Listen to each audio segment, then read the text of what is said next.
Hello, everyone. Today I'll be showing you how to download and sign into our new app.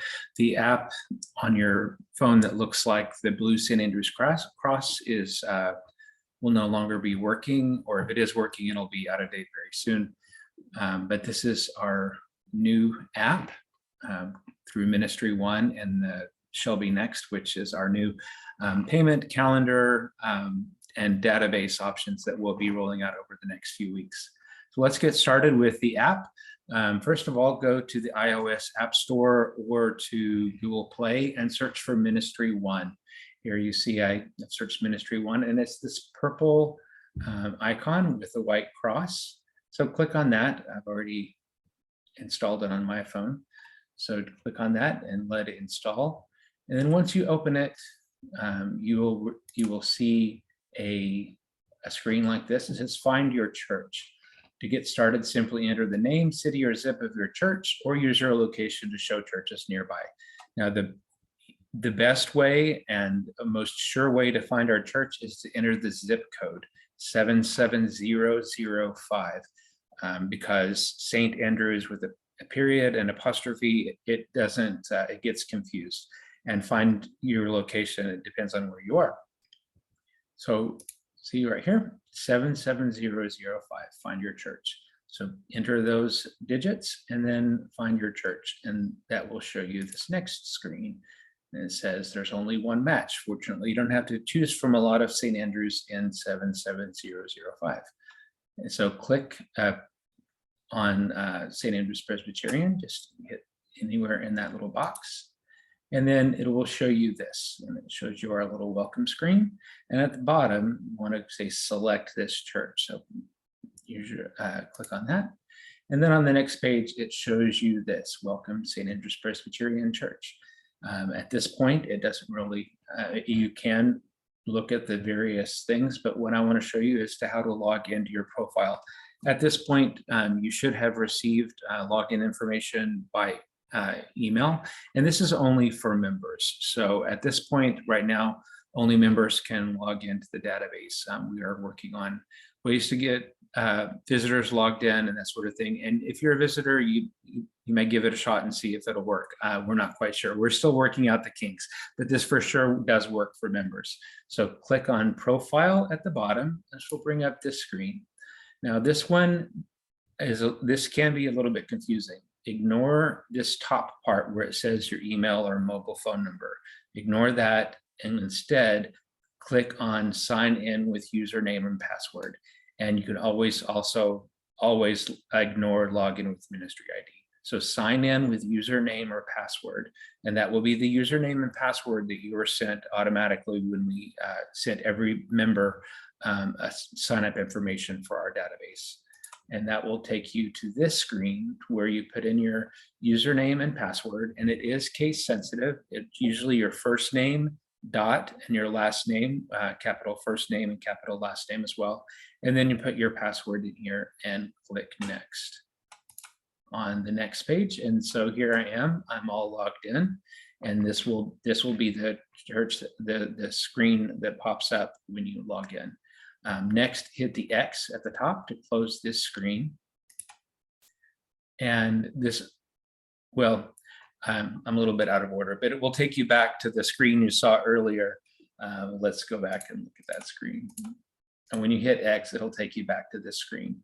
And so now I'm going to kind of give you a quick overview of what many of these icons are for. So you saw the giving icon, and that's what this is. You have the giving icon, so you can make donations quickly via the app. And also we have special giving options for like flower dedications, or when appropriate, lilies or poinsettias or any other special dedications for that kind of thing. You can also, once you're logged in, you can review your giving history here. And Maria is on top of the database and keeping all of your donations secure, and only you can view those things, of course. And then next we have check-in, and this looks very familiar to what ways you've checked in the past. You'll just want to enter your first name, last name, and your email. We just need those three pieces of information in order to accurately connect this to your database. And what this does is automatically tracks our attendance, and also at some point, if you want to look into look at the database, it'll actually show on your timeline where you were in church. And at the top, you'll see a little prayer tab there as well.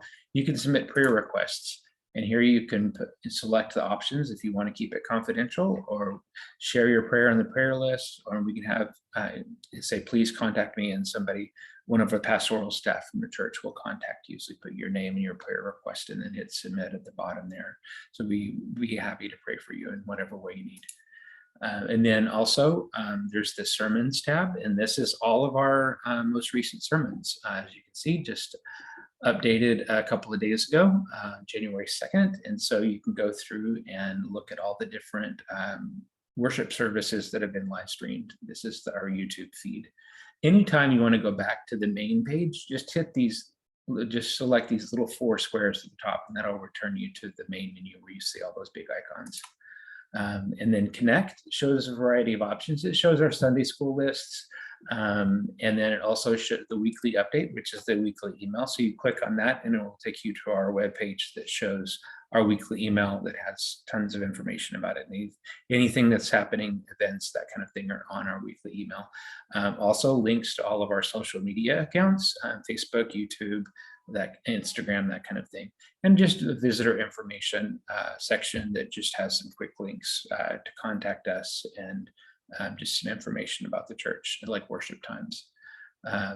My events is still under construction. We haven't really populated that yet, but stay tuned. We've got lots more in store. And finally, we are finally to a point where we can have an online calendar for the church. This is going to show worship, educational opportunities, and other upcoming events. So that will be automatically populated as time goes by. So if you're wanting to know what's going on in the church, you can open up the app, and we'll also be providing a link to that on our website so that you can view it, you can subscribe to it, you can do whatever you want to with it to find out what's going on in St. Andrews. And here is, if you click on the people icon, this will show you the groups that you're a part of. And there's also a directory of members only. Only members can see the online directory. We do have printable directories available here at the church as well. But this, as far as the online option is concerned, that's only for members. And so if you click on directory, I'm not showing it here, but it'll show you a list of everybody who's a member at St. Andrews, show their name and contact information. And let's see, that's it. So I think that about covers it. If you have any questions and are having issues logging in, please don't hesitate to email me at james@sahouston.com. I'd be happy to help you get set up with this app. There's very helpful, like I said, check-in, donations, viewing sermons, events, all sorts of information at the touch of your fingertip on your phone. So thanks for watching, and I will see you online or in church. Take care.